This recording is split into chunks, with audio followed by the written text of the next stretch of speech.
Okay, what I want to do now is bring down the brightness of the background. So I'm just going to go select brightness and contrast and basically just bring it down, because what we really want is for our subject to pop out, and we can see that it's a huge difference from the beginning. Now create a new layer where I'm going to use this polygonal lasso tool. Basically I'm shaping the light that I'm gonna be creating, and after I make the selection, I'm gonna come to the gradient tool where I'm gonna create the light, and then what I'm gonna do is feather the source, because normally that's how it should be. I'm gonna feather this bad boy like this, okay, and we're starting to kind of see what we want. And usually for this kind of lighting effect, we can use either overlay or screen. Let's do the overlay. And then from this point, what I really want to do is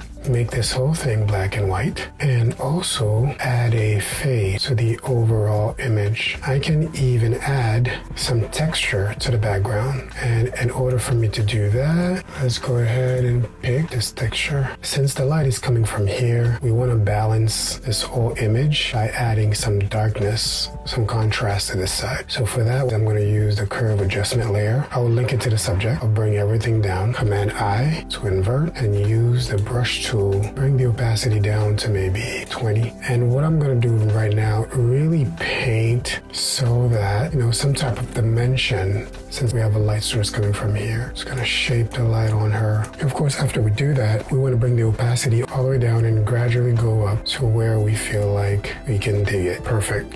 And what I will also do is do the same thing again over the whole image. This time I will zoom out. I'll bring the opacity a little lower, maybe 10. And I would apply same thing overall. So I did two, one on the body and then one on the image. To balance it out even more, I'm going to do another curve adjustment layer where I will bring up the highlights, Command I, and then I'm going to do the same thing again. This time I'm just going to paint over here where the light is coming from. This is how I took this photo from this to that. If there are any questions, feel free to reach out.